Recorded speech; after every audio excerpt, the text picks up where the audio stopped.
Hello, amigos. It's Celeste Leon, and welcome back to the Light to Success podcast, a place where we can discuss how to strengthen our mindset, increase our confidence, and maintain a high level of motivation to reach the next level of success in our lives. So, let's get started. And welcome back to the Light to Success podcast. So excited to bring you this conversation this month in honor of Financial Literacy Month, which is in April. And this incredible, powerful woman, her name is Joyce Rojas. She is the founder of Money Mindset Wealth Management and best-selling author of 31 Badass Money Mindset Affirmations. She's here to revolutionize the investment industry by challenging traditional financial narratives and focusing on money mindset, which is so important. We all need it. Her mission is to increase the number of self-made millionaires by providing all investors access to quality advice and resources. Who doesn't want to be a self-made millionaire? Come on, we all want to be there. So I'm really excited for this conversation. She also has the most incredible content on social media. So if you don't follow her, totally would recommend you to follow her. And she's just such a powerful woman. So thank you, Joyce, for being here today. Hi, thank you. I'm excited to be here with you. Of course, amazing. Joyce, something I noticed is that in your pillars for all the work that you do, you are focused on 1, financial consulting, of course, 2, money management, but 3, money mindset. And everything that I see your name on, the money mindset part is something that you focus on so much. And I haven't seen other financial advisors promote it as much as you have. Yes. Why is this so important to you?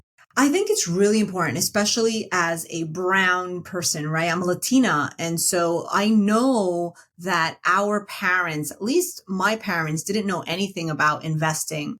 And my parents' dream was to come from their country here and give me and my brothers and sister a wonderful education. And they did that. And so in their mind, that is their win. But then we're left really not knowing how to grow wealth, how to invest, how to manage money. And so that is a very big part of what I've seen, because I've been in the industry for 20 years, and what I've seen that holds Black, brown people back, and anyone really that grew up in a low to moderate income family, it holds them back. But there's certain things that happened when you're a kid that stick with you, and that stays in your subconscious. And that's the mindset piece.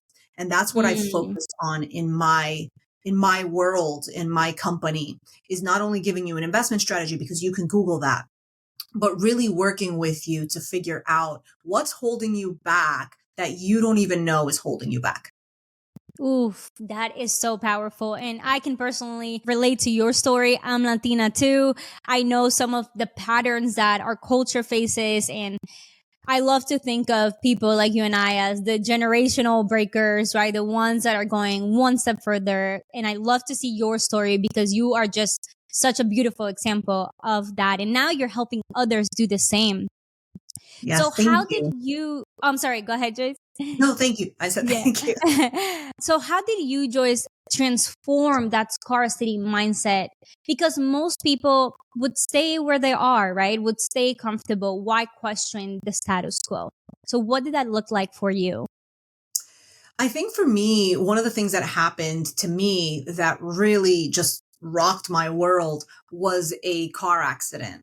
So I was at work one day, and it's the weirdest thing. I believe in God, and I really do believe that, God just shows or kind of kicks you in the butt sometimes when you need it. And so for me, I was kind of in a time in my life where I was just kind of going through the motions. I was going through a divorce, so it wasn't the best time.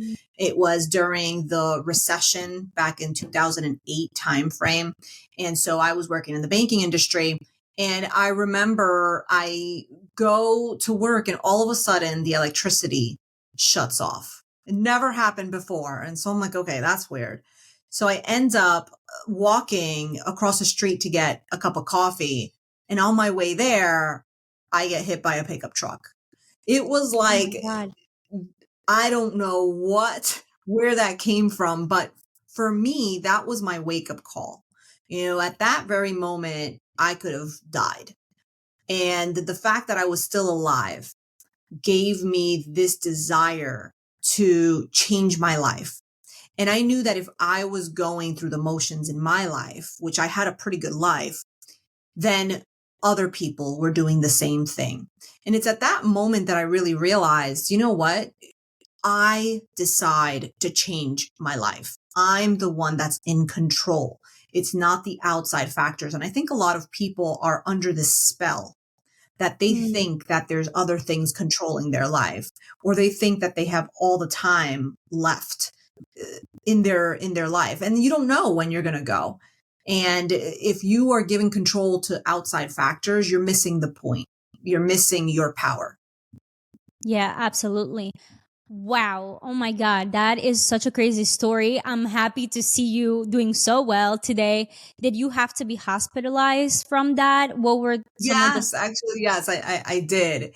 And it's interesting because it really showed me, at first it got me closer to God, because at that point I was kind of wondering, like, what are you doing to me? Like, I've not done anything wrong. Why is this happening to me? I started Mm, getting into this victim mentality, and I had to really shift that and say, wait a minute. I'm not seeing this as a blessing. I'm not seeing mm, the good thing from this. I'm seeing this as, oh, woe is me. Poor me. Stop. Let's stop that mentality. Let's really look at what the blessing is here mm. and what I can do with this to move forward. So, and I think that that's a big part of what shifted my mindset and made me realize how much I create, because it was after that time frame that, I basically lost everything during that time frame, because I left California. I came back to New Jersey. I went from living this beautiful house in California to this tiny little apartment with a child. I was a single mom. And it's like, I didn't have money. I had lost everything. And for Wow. me to be able to build everything back and fivefold, I quadrupled what I was making, my assets. And so it's really a choice. It's really, what are you going to choose to do? But we think that we have no choice. So that shifted my mindset. Wow. That's just an amazing story, because there's so many people I think that go through something similar, maybe not in the exact same way, right? But they lose everything. Something happens in their life. I know, going through a divorce, I'm sure having the identity shift, right? I think you probably had this picture in your head of what you wanted your life to look like. That gets taken away, which is difficult. Then the financial side, and now you're a single mom. Wow, like so many hits in different ways, but Yeah. yet you were able to get out of that with a child and succeed. And in those first years, as you were struggling and trying to rise above, what were some of the things that you focused on? Were you just working, working, working? Is that when you began strategically investing as well? Or what did that look like in those first few years? The first few years were discipline. And I think that's the Mm, part of money people really hate. People hate hearing you're going to have to go on a budget. People hate hearing, you know what? Maybe you shouldn't be buying that. Maybe you should be investing that amount. They mm, don't like that. But that's part of growing wealth, is the discipline around it. And so the first years were really just looking at my numbers and saying, okay, if this is what I lost, what do I want to create? What do I mm. want to make? What do I want to have in my savings account? What do I want for my son's college education? What do I want? Everything. Define everything you want. And then know that it's possible. And when you know that it's possible, right, you need to be able to visualize that. So I would visualize it. I would say, okay, this is what I want. I want to one day be able to leave corporate. I want to be able to have my own company. I want to have an investment property. I wrote down everything I wanted. And I would really picture it. I'm a very imaginative, creative person. So I'd picture it. And then it's taking action and having the discipline around it. I would have to ask myself, do I want my hair done and to pay maybe $200 on a monthly basis for blowouts? Or am I going to take that 200 and am I going to put it into my son's college education? Do I want a manicure and pedicure? Maybe I'll save $100 on a monthly basis or 150 on a monthly basis. If I don't do that, learn how to do it myself and take that money and put it into an investment account. Do I have to really get those shoes, or can I take that money and put it in an investment account? That's what I needed to do. I needed to pay myself first. And we hear that all the time, pay yourself first, pay yourself first. And people don't understand what it means. And what it means is every time you spend, you're giving your money to someone else's dream, but not your own. I love that. That is such a powerful perspective, investing in yourself. And do you have a certain percentage that you use? I know it probably looks different for everybody, but would you have a guide? Yeah, there's two ways of doing it. There's one way is just very easy. Take 10% to 20% of what you make every single month, and that should be going somewhere. Whether it's a part of it's going to a 401k, part of it's going towards a savings account, and the trick is to automate it. Make sure that it comes from your paycheck to some savings account that you're not going to touch. Okay. The trick is not to touch it. That's one way of doing it. A second way of doing it is to look at what you spend every month, what you really need to spend every month. Okay. Not what you want to do, not the happy hours and all that stuff you're paying for, but what you need to spend every month. And then you see what you make, right? You take what you make, subtract it from what you need to spend. And that's the amount that you can actually save, and take a portion of that, whether that's 70% of that amount or 50% of that amount, and put it into an investment account, a savings account, something. It has to go towards a goal that you're working for. So that's how you force yourself to do something, to take action. And that's what people don't do. Yeah, I love that. I love that. I'm starting to do those things for sure, and I'm seeing results. So thank you for that. Good. What are some of the financial hacks that you are most excited about to teach to others right now? So financial hack, I think that the biggest thing is really becoming aware of the belief systems that are holding us back, right? You're going to be the only one that can become aware of that. Your friends might see that. Your significant other could also probably see that, but you typically don't see that. So learning how to become aware of these thought processes that are happening in our head every single day that hold us back. So one quick way to do that is to really look around you, right? Look around you and see, is this what I wanted to create? Is this my idea of a great life? Is this the type of life that I want to live? And if it's not, then that's on you.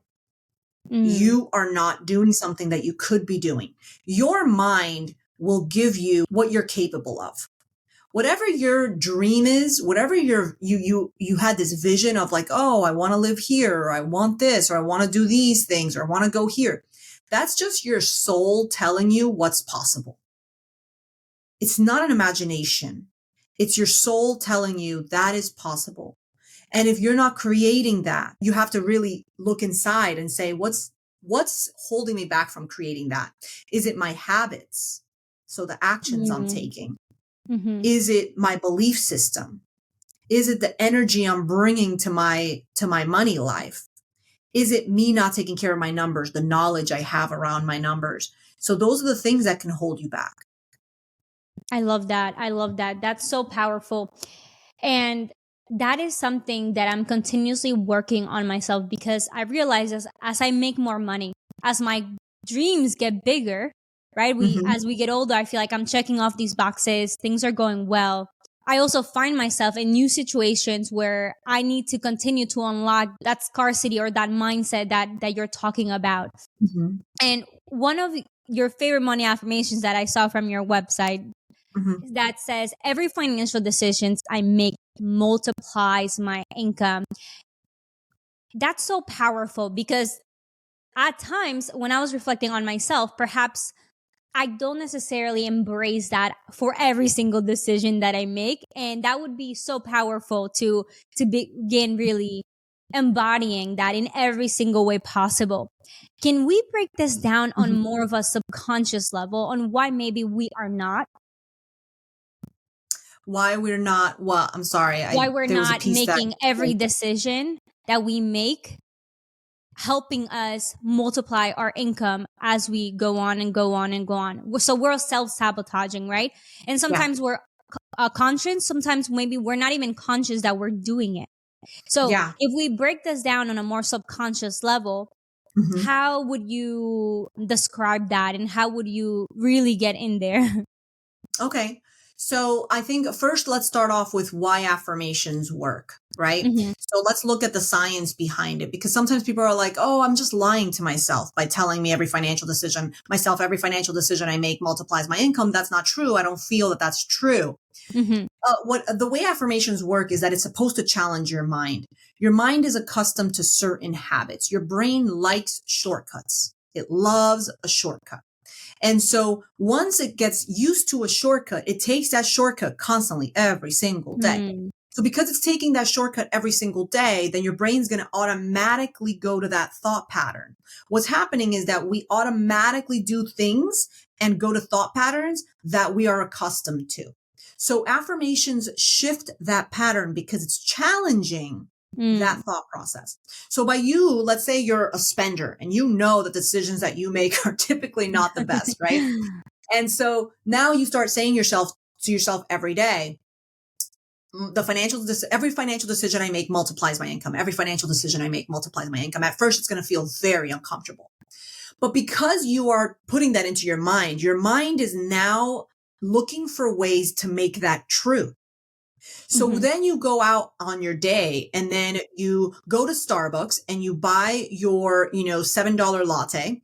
And then you typically buy egg bites to go with it. But this time around, you're like, maybe I don't need the egg bites. Maybe I just need the latte. Okay. So you just grab that. That was one tiny little move. And you probably didn't even realize that you were doing it because you are telling yourself that. Mm-hmm. And then next time your friends ask you out for happy hour and you're like, nah, I'm cool. I think I'm just going to go to the gym tonight. Done.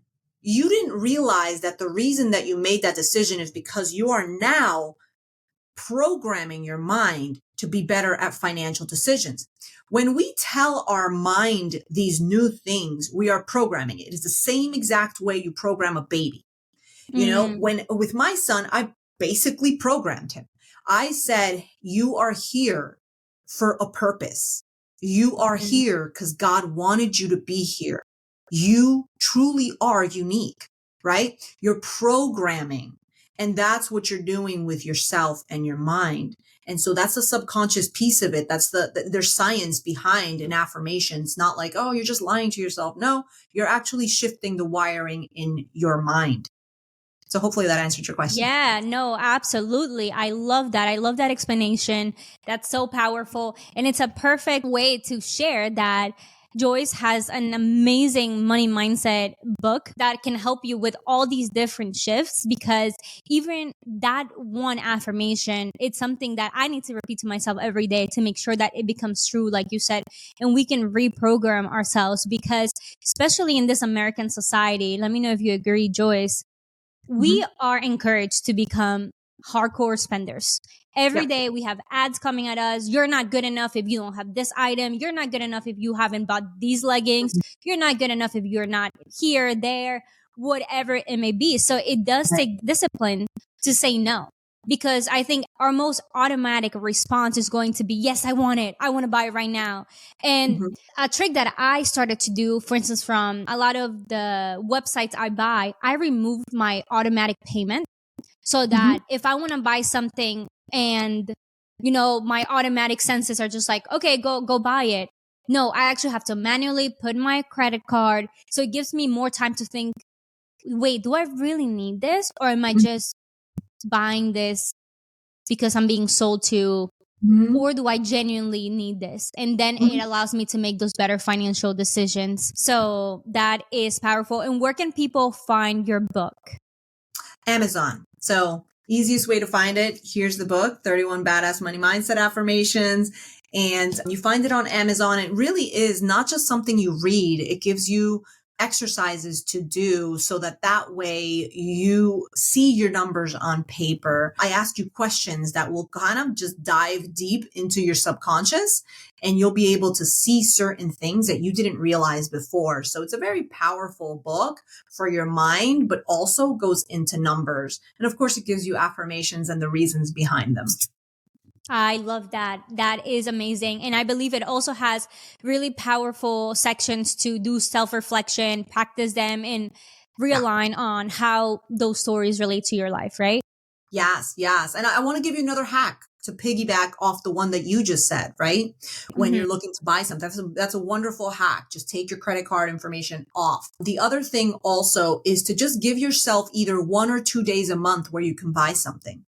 So you put things in your cart, like let's say Amazon. People are so quick to just buy things on Amazon. Oh, I need this. And then they buy it and it's there the next day. Give yourself only 2 times a month to purchase something off of Amazon. So if you want something cool, go on Amazon and put it in your cart, but you're not going to buy it. It's just going to be in your cart. And then there's only 2 days a month where you can actually hit the buy button. And before you hit the buy button, look at everything. You're like, oh, do I really need this? And I've been able I look at that list and I'm like, oh my gosh, I don't even need half these things. So I'll just delete and just really buy whatever it is that I need. Because what happens is we are trained to be consumers. It's the way that, companies make money, but you lose money. And so you need to retrain your brain to work for you, to work for your family, to really just work to build the type of lifestyle that you want. Because guess what? The more you spend, you're not living the lifestyle you want, but the Jeff Bezos of the world are living the lifestyle they want. The Zuckerbergs of the world are living the lifestyle they want. So you're giving it to them. Congratulations on that purchase.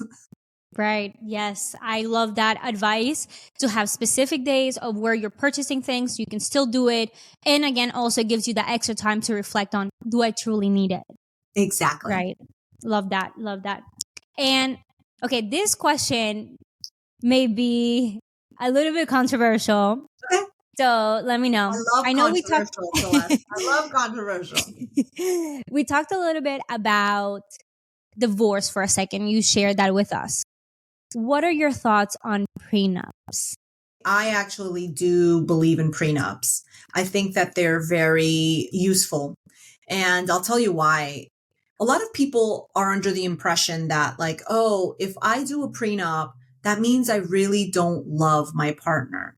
Financial decisions and love are completely separate.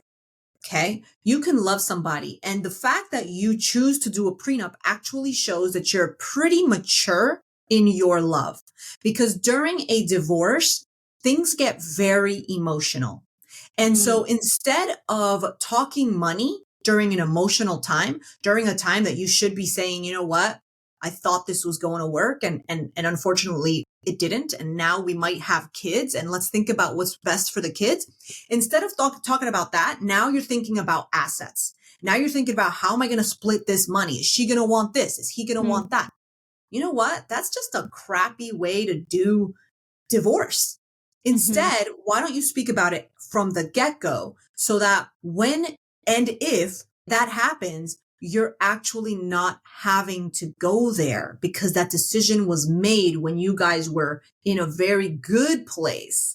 So I think that actually not getting a prenup, you are screwing each other over in the future and not caring about your emotions. Meanwhile, people are like, oh my gosh, it's telling my partner that I don't trust him. No, it's telling my partner that, you know what, there's a possibility that this can happen. And if it does, then we're going to use the prenup. And if it doesn't, then great. Hallelujah. I'm so happy. But this is just a possibility. It's the same okay, you have car insurance, right? You have car insurance. You're not like, oh, I hope I get into a car accident today. No, you have car insurance in case you get into an accident.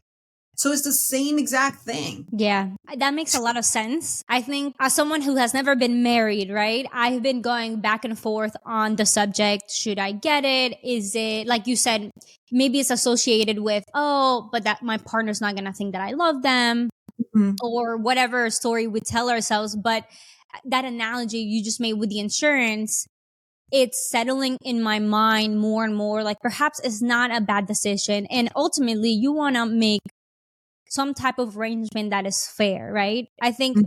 also during divorces, people sometimes end up hating each other because someone's trying to screw over the other person. And like you said, it's an emotional decision. And now we're in a world where women are starting to make more money than men. And who Right. knows how tables are turning, right? So perhaps we didn't realize that back then, and it may be for our own benefit to think about those things, especially the younger than we are, and having these conversations is so important. Another Yeah. topic, Joyce, that I went to a TEDx event last year. One of the speakers was a financial advisor herself, and she said how us women, right, if we're going out to dinner, we're less likely to speak about money than our male counterparts. Now, Mm. I'm not trying to say all women are this way. It's just, it is a statistic. We just women are not as trained as men to speak about money the way men are, Mhm. especially younger women. So that is something that I'm trying to do. That's why I'm so happy to have you on the podcast. And I'm glad that you're speaking about this and pushing us to think about all these different financial decisions. Oh, well, thank you. Thank you. And then is that like when women go out to dinner together? Like if I go out to dinner with you, or are they saying when women go out to dinner with a man, they're not going to bring up the subject of money? Let's say females. Oh, okay. Females, let's Yeah. say we go out to dinner on a Friday night and Mm-hmm. we're catching up about life. Mm-hmm. They said that money is not as common as a topic of conversation Mm-hmm. as it will be for males. And the You're decisions that right. we're making in our lives financially and where we're investing and those different things. You're right. And you know, it's funny that you bring that up because to be quite honest with you, I don't like to go out to dinner with women. I'm going to be honest with you because the conversations are so freaking boring to me Mm. as an entrepreneur and an advisor. I've gone out with some of my girlfriends and it's like, oh, well, oh my God, what a cute handbag. Oh my gosh, where'd you get those shoes? And I'm like, how much longer of this can I take? And I really can't take that much longer. I like to go out with men because they speak business, because I get to learn how they're seeing things, how they're like, oh, yeah, you know what? This stock, or this is what I'm going to do with my business, or like, and yes, they'll talk sports for a little while, but it's like, okay, we'll talk sports and then we move on. And it's a bigger thinker mentality. It's not a woman versus men thing, but maybe it is this socialization of women and their expectation to talk about that crap. And really, for me, I find it super boring. I'd rather have a conversation on business any single day. And that's why I've had to shed some of my girlfriends that are like, just talk trash. I really don't want to deal with that. Right. Or gossip or just things. Yeah, not my Absolutely. thing. I totally agree. And that's why I'm having these conversations on the podcast. And we are the drivers also that can bring those conversations, be the difference, and everybody listening as well to this, right? I know that for me, when I think about when I was in my early 20s, talking about money was just uncomfortable. I didn't really talk about money like that with my mom or my sister. Now we're Yeah, starting to way more, right? But it just wasn't something that was a common topic of conversation.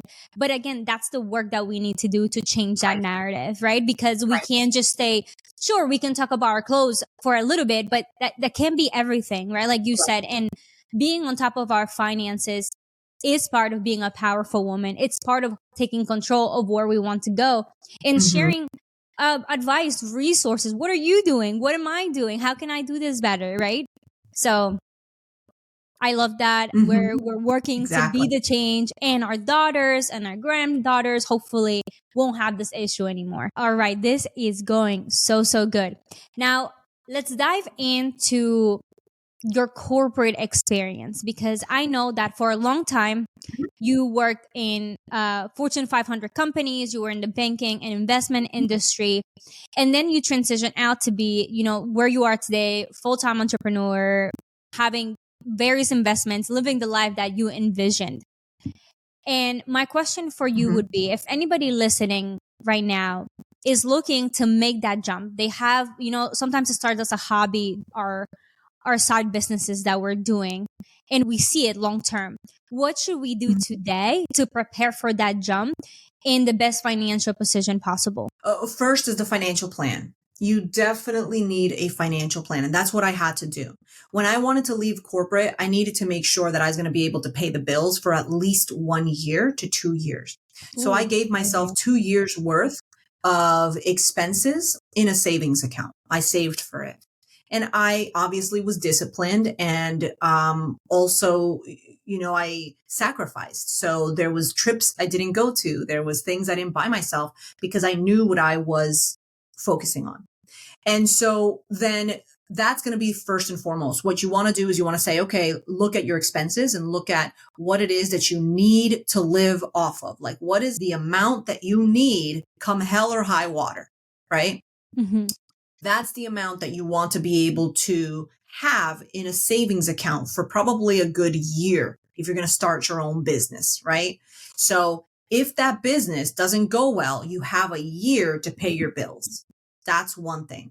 Number two, it's going to be discipline. It's really going to say, you're going to have to ask yourself, what do I want? Do I truly want this business? And if I do want this business, then what are the sacrifices I'm going to have to make? What disciplines do I have to put into place? What habits do I have to put into place? Right? Then you're going to ask yourself, what people do I need?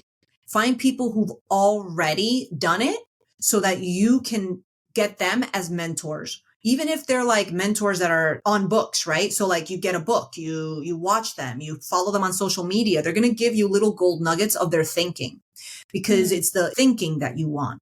And then that's what you want to do. You want to really surround yourself with people that are thinking in your direction. Because if you continue hanging with, corporate zombies, no offense, but like corporate zombies, then Yeah. that's what you're going to stay. You're going to stay a corporate zombie.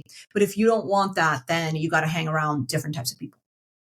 Those are 3 Yeah, I steps. love that. Absolutely. Absolutely. Because also the way I try to think about it is some people are comfortable right where they are. Perhaps that's what you refer to as corporate zombies, right? When you tell them, "Hey, I want to start my own business," they're going to be like, "No, just stay where you are. Don't Yeah. do anything like that." Yeah. And it's really just people putting their limiting beliefs on you. They wouldn't do Right. it, so they're just giving you the advice not to do it. So like you said, surrounding yourself with people who have done it, it's so important. And just success stories, right? They did it, I can do too. How do I do it? And asking yourself that. Yeah. So that's great advice. I definitely had heard about 6 to 1 year of expenses saved. I like that you said 1 to 2 years. Mhm. If you don't mind me sharing, how long did it take you to at least get to a place where you were making similar to your corporate job? If you don't mind me asking. Yeah, sure. No, in my corporate job, I was doing pretty well. So let's Mhm. put that out there. It's not like I was like, oh, I'm making 100 grand. No, I was doing pretty well. So me leaving that position was really tough because it was great money. Mhm. And when I jumped, it Amazing. probably took me a year A year. to make what I was making. And then I started just making more. So this time around, I just went to my accountant. My accountant's like, well, you're making considerably more. So you're going to pay taxes. I'm like, okay, let's figure out how I'm not. So it's like you think. And when I wanted to move, I knew that it's like, okay, I'm prepared to not make as much as I was making before. Mhm. That's why I had created a financial plan for myself. I knew how much I needed in case my business didn't go well for 1 to 2 years. So I had that money. But Mhm. what I also prepared myself for is I asked myself, what amount of money would make me happy? Is it what I was making in corporate? Yeah, that's beautiful. But what amount do I truly need to just live the type of lifestyle that I want? Maybe 3 vacations and then just make sure my son's taken care of, So it wasn't as much as I was making in corporate. It Mm. was less than that. So I positioned my head to just know, like, if I don't make that much, I'm still okay. And that's a Mm. beautiful thing because it brings so much mental freedom to you. You Mm-hmm. know, I can leave what I have right now and go live in Costa Rica or, definitely not Ecuador. I'm from Ecuador, but I don't Another place to go right now. can't see myself living there. But I can go live somewhere else and just have a simple life. And I'm okay with that. Some people are okay with that and some people want something a little bit more luxurious, but that's going to be up to you to figure that out. Yeah, absolutely. I love that. 1 year, 1 year. That's not bad. That's not bad. I love that. Let's replicate that, everybody. Love that. Well, Joyce, this has been so incredible. Please, everybody listening, she's so powerful. What I love about you is that you're so straightforward. When I listen to your videos, I feel like me when I was younger, I was taught to be, oh, just be nice, just be sweet. Sometimes us women, we go around, we beat around the bush. And Yes. for the past few years, I truly have been working of being like that, more straightforward with my communication to the point. It's always a work in progress, but you're just going to get further. People take you more seriously. Your ideas need to be heard, etc. Right? There's so many reasons to be that way. So I just love hearing you. So follow her, check out her book. I believe you also have a course coming up. Can you tell us about that? Yes. So I have a boot camp coming up. It's called Bankroll Boot Camp. And I'm pretty excited because I haven't been able to do this. I haven't had the time to really be able to put this boot camp on.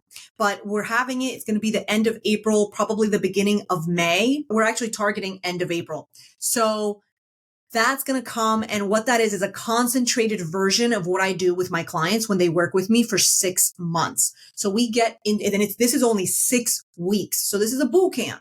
So you're going to be like constantly challenged. You're going to have homework. You're going to have accountability. You're going to meet other people that are also going through what you're going through. I'm going to work with you on your mindset. I'm going to work with you on your numbers, on the actions you have to take, and everything is done within a 6-week time frame. And it's super fun. And I'm super excited because the last couple times that I did this, everybody loved it. I just haven't had the time, but now I've made the time to do this and I'm really excited. That's amazing. And do people meet with you once a week? It's virtual? Once a week virtual. So it could be anywhere and you're meeting with other people, which that's one of the things everybody loved last time they got to meet other people that are going through their same financial journey. And so virtual, gotta make it to the boot camp. Imagine yourself being in a boot camp, like exercise boot camp, right? You gotta be there at the same time because that's the whole point. It's like a team environment. So yes, every week. And we have so much fun and so much stuff comes up when it comes to like subconscious belief systems and there's some crying involved and it's really fun. Oh, wow. I love that. Oh my God. I'm definitely checking it out. That's amazing. And I love to end every podcast interview here with, what does success mean to you now? I'm sure it has changed over time. And right, we talked about visualizing that. So tell me, Joyce, what does success mean to you? I think now at this stage of my life, success to me means, it means following my purpose. I do believe that we all have a God-given purpose.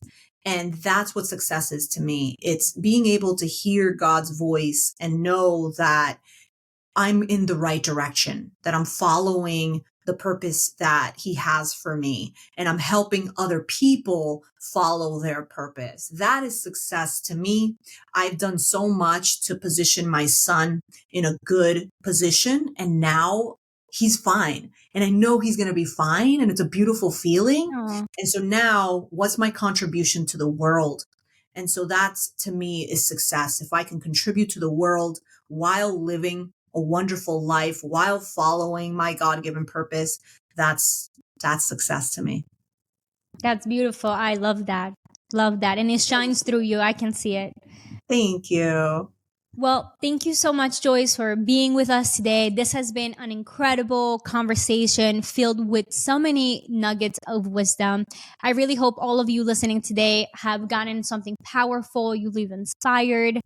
And any last words that you want to share with our audience today? Well, first, Celeste, I really want to congratulate you because I've seen you grow. I've seen you, just become this light in the world. And I celebrate you because you are guiding other women and other people and other men, to follow what they want to follow their dream, to that there is a possibility that this can happen to them too, right? That success is theirs too. And so I want to celebrate that in you and celebrate the light that you bring into this world because I see it in all your videos and I see it in who you are. So I want to celebrate that first. Oh, thank you. Thank you. Thank you. I received that and I really appreciate that.